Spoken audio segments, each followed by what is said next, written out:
खूप वेगळ्या प्रकारची फुलं असली ना देवपूजा करायला पण खूप छान आणि प्रसन्न वाटतं. तर बघा आमच्या घरी इकडे खूप असे वेगळ्या प्रकारची फुलं आहेत आणि जास्वंदीचीच 18 प्रकारची फुलं आहेत.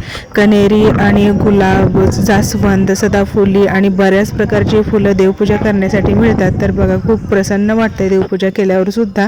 आणि आज आम्ही चाललो आहे रानभाज्या आणायला. रानभाज्या ह्या घराच्या शेजारीच खतामध्ये उगवलेल्या आहेत आणि बघा घराच्या एकदम चिकटूनच सगळ्या प्रकारच्या भाज्या मिळतात. माठ, तांदळी, राजगिरा आणि कुंजीर अशा प्रकारच्या वेगवेगळ्या रानभाज्या मिळतात आणि त्या आणून आता मी नीट करत आहे. आणि या रानभाज्या पावसाळ्यामध्ये आवर्जून सगळ्यांनी खाव्या. त्या आपल्या तब्येतीसाठी आणि हेल्थसाठी खूप चांगल्या असतात आणि पावसाच्या पाण्यावर आणि खतावर आलेल्या असतात. त्यामुळे हे खरंच आपल्या शरीरासाठी खूप फायद्याच्या असतात.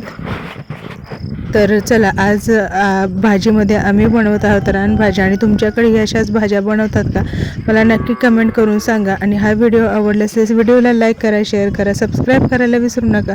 पुन्हा भेटूया अशाच छान एका व्हिडिओमध्ये. तोपर्यंत बाय बाय.